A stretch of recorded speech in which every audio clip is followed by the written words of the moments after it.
الأغصان غرد مدى الأزمان عن أهل وحي الله عن حملة القرآن يا بلبل الأغصان غرد مدى الأزمان عن أهل وحي الله عن حملة القرآن في عالم الإنسان كل له ميدان وليس أعلى شان من حملة القرآن یا ایھا الذین آمنوا ما لکم اذا قیل لکم انفروا فی سبیل اللہ اثاقلتم الی الارض ارضیتم بالحیاۃ الدنیا من الآخرہ فما متاع الحیاۃ الدنیا فی الآخرۃ الا قلیل۔ وہی جو میں نے عرض کیا تھا کہ نفاق کی علامات قرآن مجید میں اس صورت کے اندر بہت تفصیل سے بیان کی گئی ہیں۔ نفاق اصل میں آرگنائزیشن کا مرض ہے، اجتماعیت کا۔ اصل پرابلم نبی اکرم صلی اللہ علیہ وسلم کے دور میں جو منافقین تھے ان کو تھا رسول اللہ صلی اللہ علیہ وسلم کو دل سے امیر نہ ماننا، دل سے قائد نہ ماننا، دل سے اللہ کا رسول نہ ماننا۔ نبی اکرم صلی اللہ علیہ وسلم پر آ کر رسالت اور نبوت تو ختم ہو گئی ہمیشہ ہمیشہ کے لیے، لیکن وہ مشن جو ہے وہ قیامت تک جاری رہے گا، اور وقتاً فوقتاً اس کے لیے تحریکیں اٹھتی رہیں گی، جماعتیں بنتی رہیں گی، لیکن ان جماعتوں میں، ان تحریکوں میں یہ مرض جو ہے وہ بھی ساتھ ساتھ چلے گا۔ ایسا نہیں ہو سکتا کہ کوئی دنیا میں آئیڈیل جماعت وجود میں آ جائے جس میں نفاق کا مرض نہ ہو۔ کوئی 20-25 سال پرانی بات ہے، نیپا میں سورۃ المنافقون پر میرا ایک درس تھا۔ اس کے آخر میں ایک آفیسر نے کامنٹ کیا کہ پاکستان کے پہلے پرائم منسٹر نے ایک پریس بریفنگ میں ایک پریس کے نمائندے کے سوال کے جواب میں کہ آپ کو کیا کیا مسائل درپیش ہیں، یہ کہا تھا کہ مسائل تو بہت سارے ہیں لیکن سب سے بڑا مسئلہ منافقت ہے۔ اگر ہم نے منافقت ختم کر لی تو ہم تمام مسائل پر قابو پا لیں گے۔ انہوں نے کہا آپ کا اس پر کیا تبصرہ ہے؟ تو میں نے ان سے کہا تھا کہ جی قرآن مجید گواہ ہے کہ دنیا میں جو بہترین جماعت وجود میں آئی ہے اس کے اندر بھی نفاق کا مرض تھا۔ یہ کس کا ذکر ہو رہا ہے؟ یعنی رسول اللہ صلی اللہ علیہ وسلم کے دور میں جو مسلمان تھے، کلمہ گو تھے، انہی کا ذکر ہے نا۔ تو رسول اللہ صلی اللہ علیہ وسلم کی جماعت دنیا کی بہترین جماعت ہے، نہ اس سے پہلے کوئی جماعت اس سے بہتر وجود میں آئی اور نہ قیامت تک آئے گی۔ لیکن قرآن مجید گواہی دے رہا ہے کہ یہ بیماری اس جماعت کے اندر بھی موجود تھی، تو ہو نہیں سکتا کہ کبھی کوئی ایسی جماعت وجود میں آئے جس میں نفاق کا مرض نہ ہو۔ لیکن جیسے نبی اکرم صلی اللہ علیہ وسلم نے قرآن مجید کی ہدایت میں منافقت کو بے اثر بنایا، نفاق کے مرض پر قابو پایا، ایسا کرنا جو ہے وہ یقیناً ممکن ہے۔ لیکن ایسا نہیں ہو سکتا کہ کسی جماعت کے اندر منافقین ہو ہی نہ، کوئی جماعت نفاق سے پاک ہو، ایسا نہیں ہو سکتا۔ اچھا، اب ظاہر کیسے ہوتا ہے کہ وہ جو میں نے عرض کیا تھا نا کہ وعدہ کرنا، وعدہ خلافی کرنا، قسم کھانا، اور پھر خاصمہ فجرا، اپنا ٹرسٹ ختم کر دینا، اور پھر جب کوئی کہہ دے کہ کیسے کہتے ہو کہ تمہیں یاد نہیں رہا تھا، میں تمہیں ملا تو تھا، تو اس پر وہ پھٹ پڑتا ہے۔ اسی طرح اب یہ غزوہ تبوک میں نے کہا 2 اس کے حصے ہیں۔ پہلا تو جو اندرون عرب نبی اکرم صلی اللہ علیہ وسلم کی جو ذمہ داری تھی، اس کا آغاز جو ہے پہلی کس سزا کی وہ غزوہ بدر تھی، جس کا تذکرہ سورہ انفال میں تھا، اور اس کے بعد سورہ توبہ کے پہلے 5 رکوع جو ہیں وہ اسی مسئلے سے بحث کرتے ہیں کہ آخری حکم جو ہے کہ اب اس سال کے بعد مشرکین حج نہیں کریں گے، 4 مہینے کی مہلت ہے، یا تو اسلام لے آئیں یا ملک چھوڑ دیں۔ ورنہ قتل کر دیے جائیں گے۔ یہ کیا ہے؟ یہ آخری حکم ہے اس کے سلسلے میں۔ اب وہ جو بیرون ملک نبی اکرم صلی اللہ علیہ وسلم کی دعوت کا آغاز تو ہو گیا تھا صلح حدیبیہ کے فوراً بعد، جب آپ نے مختلف سلاطین کو اور مختلف علاقوں کے والیوں کو خطوط لکھے دعوت کے، اسلم تسلم، اسلام قبول کر لو، تمہیں کچھ نہیں کہا جائے گا، تمہیں سلامتی دی جائے گی۔ جو اس وقت بڑی دو امپائرز تھیں، پرشین امپائر ایران کی سلطنت اور رومن امپائر رومی سلطنت، ان دونوں کے جو شہنشاہ تھے ان کو بھی خط لکھے، اور مصر کے بادشاہ کو بھی خط لکھا، اور دوسرے بہت سے جو علاقے تھے ان کے والیوں کو، جو اس وقت حبشہ کے بادشاہ تھے، یعنی نجاشی جو رسول اللہ صلی اللہ علیہ وسلم پر ایمان لے آئے تھے، جن کی غائبانہ نماز جنازہ بھی رسول اللہ صلی اللہ علیہ وسلم نے پڑھی تھی، ان کے بیٹے اب نجاشی جو تھے وہ حکمران تھے، ان کو بھی خط لکھا۔ تو نبی اکرم صلی اللہ علیہ وسلم کی دعوت کا آغاز تو ہو گیا بیرون ملک عرب صلح حدیبیہ کے فوراً بعد، لیکن اب باقاعدہ آرمڈ کانفلکٹ بھی نبی اکرم صلی اللہ علیہ وسلم نے شروع کر دیا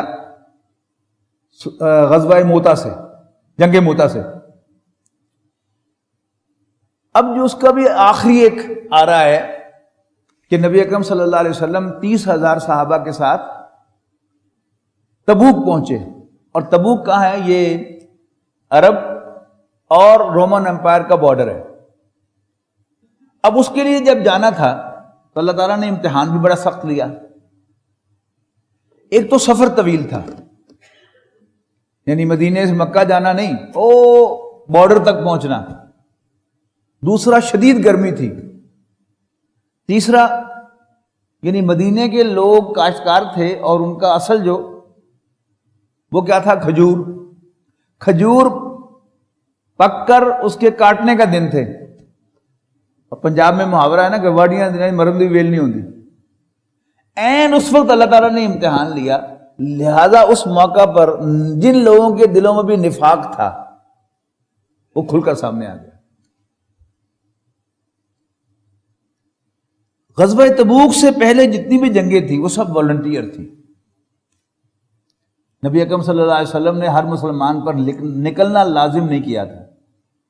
یہ پہلی جنگ تھی نبی اکرم صلی اللہ علیہ وسلم کے دور میں جس میں نفیر عام دی نبی اکرم صلی اللہ علیہ وسلم نے ہر مسلمان پر لازم کیا کہ وہ تبوک کے لیے نکلے۔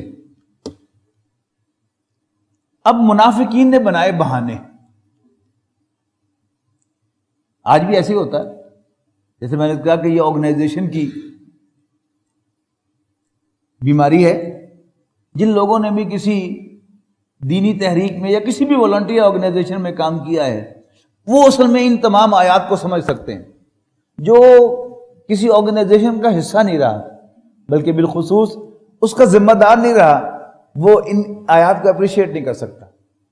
جو کسی والنٹیئر آرگنائزیشن میں، کسی دینی تحریک میں کسی ذمہ داری پر رہا ہو، یعنی وہ تو ایسے یعنی محسوس کرے گا کہ او یس او یس او یس، قدم قدم پر، ہر آیت پر۔ منافقین آئے اور نبی اکرم صلی اللہ علیہ وسلم چھٹی لے کر چلے گئے۔ اب اس سے وہ تو اگلے رکوع میں آئے گا، لیکن اس سے پہلے یعنی یہ غزوہ تبوک پر بحث شروع ہو رہی ہے تو سب سے پہلے مسلمانوں کو اس پر موٹیویٹ کیا جا رہا ہے۔ موٹیویشن کیا ہے؟ فرمایا یا ایھا الذین آمنوا ما لکم اذا قیل لکم انفروا فی سبیل اللہ اثاقلتم الی الارض۔ مسلمانوں تمہیں کیا ہو گیا ہے کہ جب تمہیں کہا جاتا کہ اللہ کے راستے میں نکلو تم زمین کے ساتھ چمٹ کر رہ جاتے ہو۔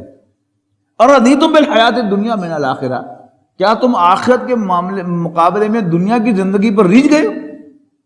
فما متاع الحیات الدنیا فی الآخرۃ الا قلیل۔ حالانکہ دنیا کا ساز و سامان تو آخرت کے مقابلے میں کچھ بھی نہیں ہے۔ الا تنفروا، اگر تم نہ نکلے، یعذبکم عذابا علیما، اللہ تعالیٰ تمہیں دردناک عذاب سے دوچار کرے گا۔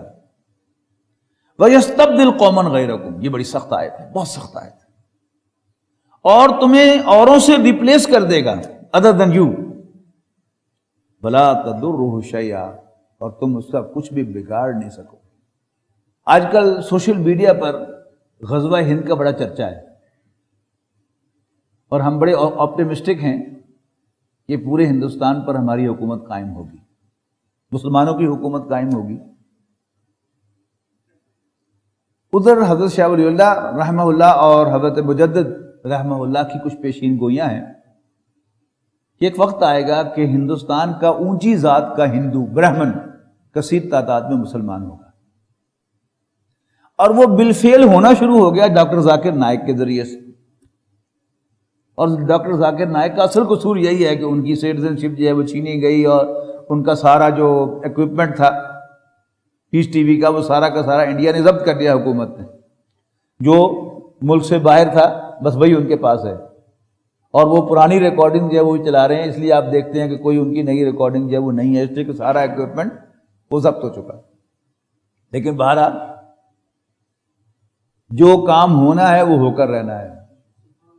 لیکن اصل بات میرے اور آپ کے پھر دیکھنے کی، سوچنے کی، سمجھنے کی، غور کرنے کی کیا ہے، ہم کدھر کھڑے ہوئے؟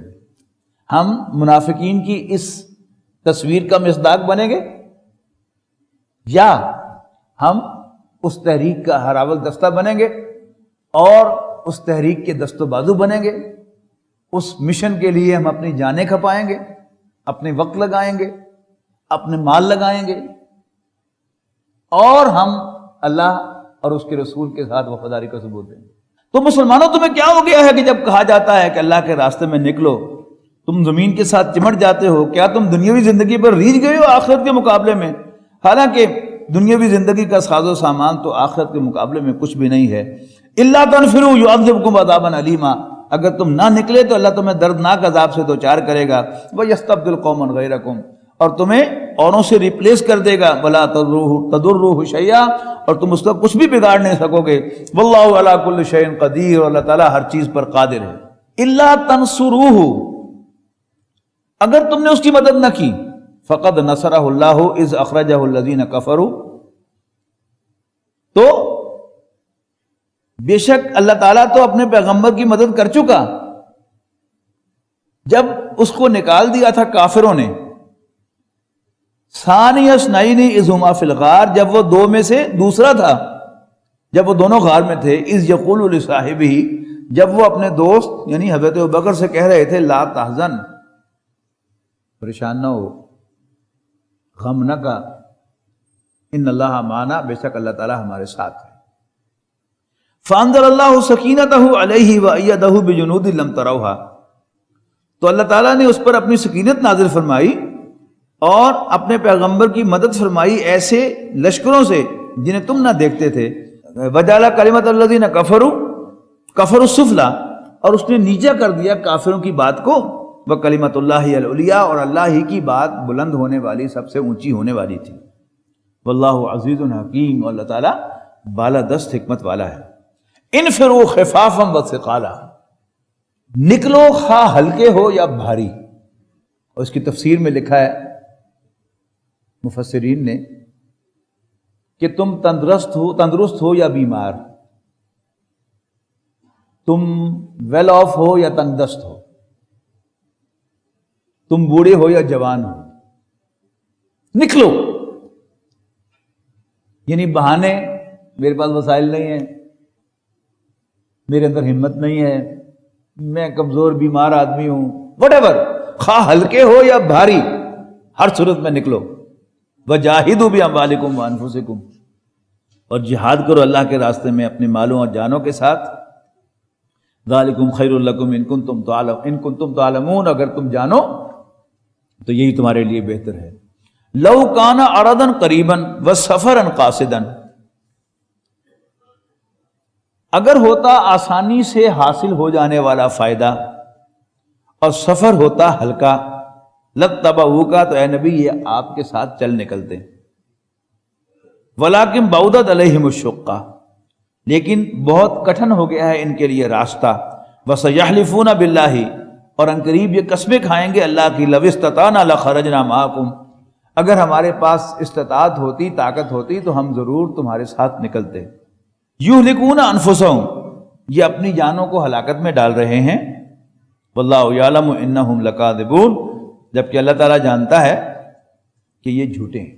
عف اللہ عنک، اب وہ ٹپیکل آ رہی ہے جو آرگنائزیشن کے اندر پھر کیسے بہانے بنائے جاتے ہیں اور پھر کس طرح جو ہے وہ آرگنائزیشن کے اندر جو منافقین ہیں وہ جو اصل ہے یعنی امیر کا حکم ماننا، اس کو کیسے کیسے اوائڈ کیا جاتا ہے، اس کے ایوین کے کیا کیا راستے ہوتے ہیں. عف اللہ عنک لما اذنت لہ، رسول اللہ صلی اللہ علیہ وسلم سے خطاب ہے، اللہ آپ کو معاف کرے، آپ نے ان کو پرمٹ کیوں کیا تھا؟ یعنی کوئی جو بھی منافق نبی اکرم صلی اللہ علیہ وسلم کے پاس آیا کوئی بہانہ بنا کر، آپ نے کہا اچھا چلو ٹھیک ہے، اچھا چلو ٹھیک، اچھا چلو ٹھیک. اب اس کو بیک گراؤنڈ میں رکھیے، سمجھیے کہ اللہ آپ کو معاف کرے، آپ نے انہیں چھٹی کیوں دی تھی، اجازت کیوں دی تھی؟ حتیٰ یتبین لک الذین صدقوا، یہاں تک کہ آپ پر کھل جاتے سچے، وتعلم الکاذبین، اور آپ کو معلوم ہو جاتا کہ جھوٹے کون سے. اب ہوتا کیا ہے کہ کسی آرگنائزیشن میں کسی مہم پر جانا ہے، کوئی اجتماع ہے وہاں جانا ہے، تو جو بھی وہ عنصر ہے وہ ظاہر ہے کاروبار چھوڑ کے جانا، سفر پہ پیسے خرچ کرنا، سفر کی صعوبت برداشت کرنا، وہ پڑھ کے آئے نا. اگر تمہیں تمہارے مال جو تمہاری بڑی محنت سے کمائے ہیں، وہ کاروبار جن کے مندہ پڑنے کا خطرہ ہوتا ہے، اور وہ گھر جو تم نے بڑے چاؤ سے بنوائے ہیں. اب جس کو وہ عزیز ہوں گے، ظاہر ہے وہ کیسے 2 دن 4 دن نکالے گا، اب وہ بہانے بنائے گا. لیکن جو امیر ہوگا وہ چھٹی دے دے گا، خاص وجہ سے وہ بعد میں آئے گی. کیوں چھٹی دے گا؟ یعنی کسی نے معذرت پیش کی تو امیر اسی میں عافیت سمجھے گا کہ چلو شکر ہے نے معذرت کی تھی. رسول اللہ صلی اللہ علیہ وسلم نے ایسے ہی کیا. اب ایک خاص انداز سے رسول اللہ صلی اللہ علیہ وسلم کو یہ ساری جو روح سخن ہے، خطاب رسول اللہ صلی اللہ علیہ وسلم سے ہے لیکن ہے منافقین سے. اللہ آپ کو معاف کرے، ان کو چھٹی کیوں دی تھی آپ نے؟ آپ کو چاہیے تھا کہ آپ پوری طرح یعنی تحقیق کر کے واضح کرتے کہ یہ جھوٹے ہیں. لیکن نبی کو صلی اللہ علیہ وسلم نے ایسا نہیں کیا. اچھا، ہوتا کیا ہے کہ جب کوئی امیر جلدی سے معذرت قبول کر لیتا ہے کسی کی، تو باقی جو ساتھی ہوتے ہیں اس کو بہت تنقید کا نشانہ بناتے ہیں.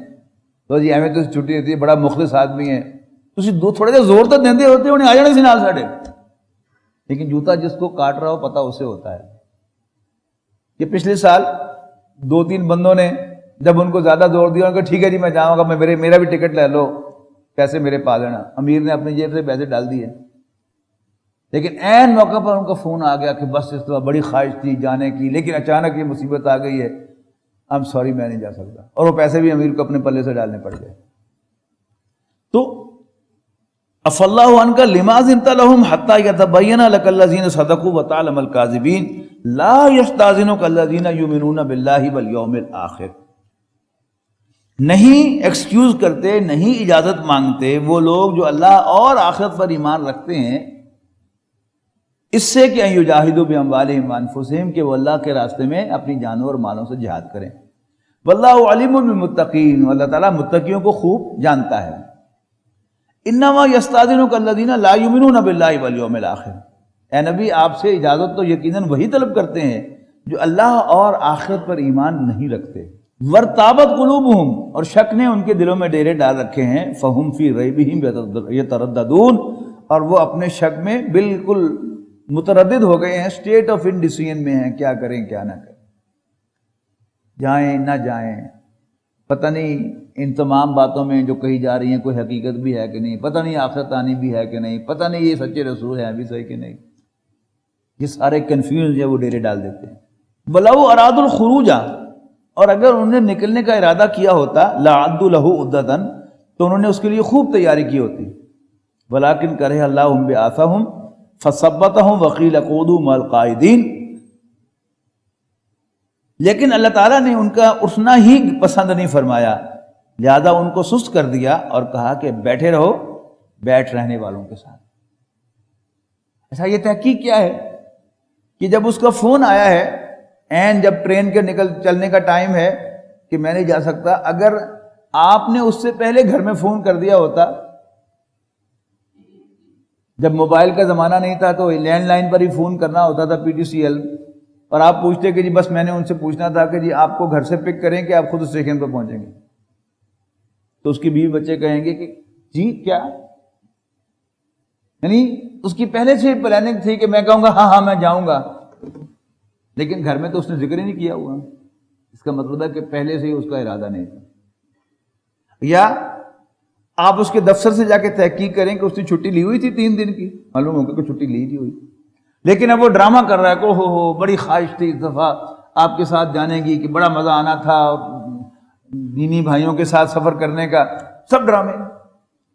تو آپ نے تحقیق کیوں نہ کی تاکہ آپ پر سچے بھی واضح ہو جاتے اور جھوٹے بھی۔ لو خرجوا فیکم، اب یہ حضور صلی اللہ علیہ وسلم کا رہا شکر کرو نسنگ ہے، اگر وہ تمہارے ساتھ نکلتے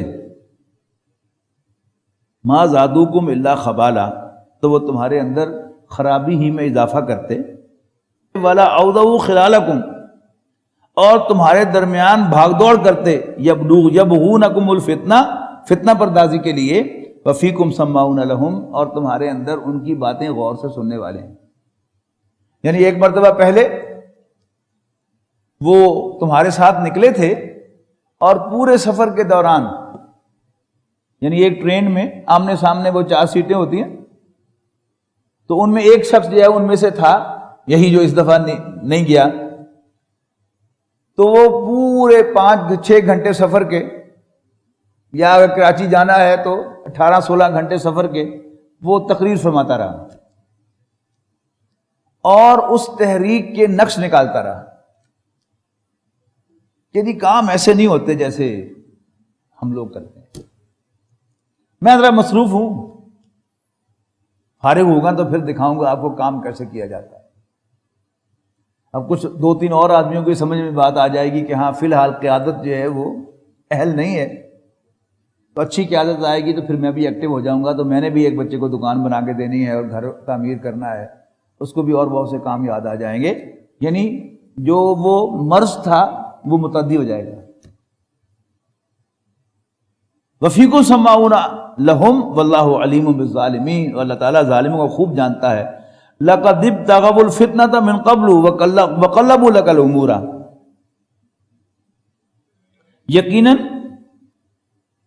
ان لوگوں نے پہلے بھی اس سے کوششیں کی تھی فتنہ پردازی کی، وقلبوا لك الامور، اور تمہارے لیے معاملات کو الٹ دیا تھا، حتی جاء الحق وظہر امر اللہ، یہاں تک کہ اللہ کا حکم آ گیا اور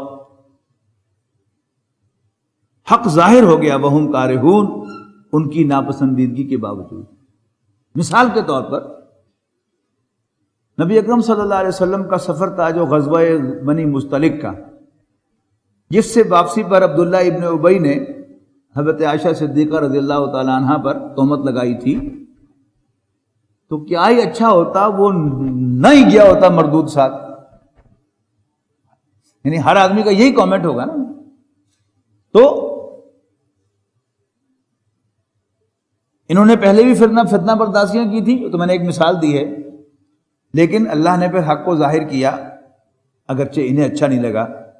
وَمِنْهُمْ مَن يَقُولُ اِذْنْ لِي وَلَا تَفْتِنِّي، یہ ایک شخص تھا جس کا نام تھا جد ابن قیس، تھا منافق، لیکن اس نے غزوہ تبوک پر جانے سے رسول اللہ صلی اللہ علیہ وسلم کے سامنے معذرت پیش کی، لیکن تقویٰ کا اوپر خول چڑھا کر، یعنی تقویٰ کوٹڈ بہانہ لگایا۔ اس نے آ کر حضور صلی اللہ علیہ وسلم سے کہا کہ اللہ کے رسول، آپ کو پتہ ہی ہے کہ میں ذرا حسن پرست واقع ہوا ہوں،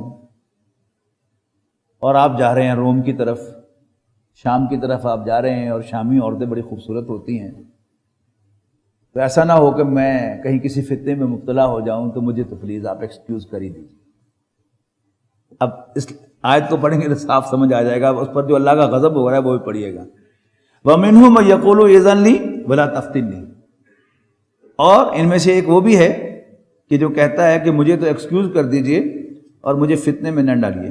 الا فی الفتنۃ سقطوا، فتنے میں تو وہ مبتلا ہو چکے، اس سے اور بڑا فتنہ کیا ہوگا کہ یہ اللہ کے راستے میں جہاد کرنے کو اوائڈ کر رہے ہیں۔ وَإِنَّ جَهَنَّمَ لَمُحِيطَةٌ بِالْكَافِرِينَ، اور یقیناً جہنم ایسے کافروں کا گھیراؤ کیے ہوئے ہے۔ ان تصب کا حسنۃ تسؤہم، اگر آپ کو کوئی خیر ملتا ہے تو انہیں برا لگتا ہے، وَإِن تصب کا مصیبت، اور اگر آپ کسی مصیبت میں مبتلا ہوتے ہیں یقولوا قد اخذنا امرنا من قبل، تو کہتے ہیں کہ اچھا ہوا کہ ہم نے اپنا معاملہ پہلے ہی ٹھیک کر لیا تھا، وَيَتَوَلَّوْا وَهُمْ فَرِحُونَ، اور وہ خوشیاں مناتے ہوئے لوٹتے ہیں۔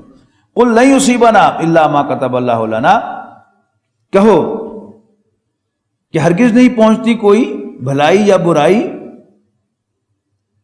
سوائے اس کے جو اللہ نے ہمارے لیے لکھی ہو، جو اللہ نے ہمارے لیے لکھی ہو مولانا، وہی ہمارا مولا ہے، وعلی اللہ فلیتوکل المؤمنون، اور مومنوں کو تو اللہ ہی پر بھروسہ کرنا چاہیے۔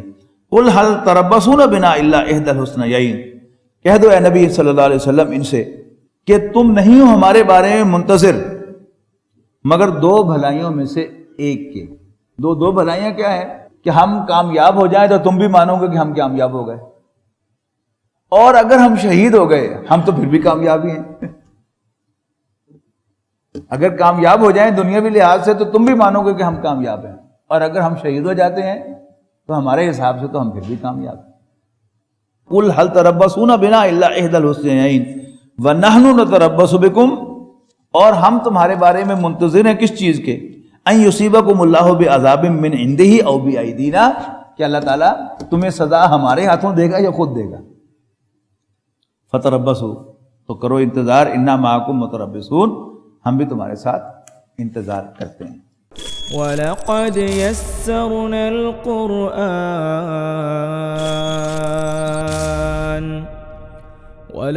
يَسَّرْنَا الْقُرْآنَ لِلذِّكْرِ فَهَلْ مِن مُّدَّكِرٍ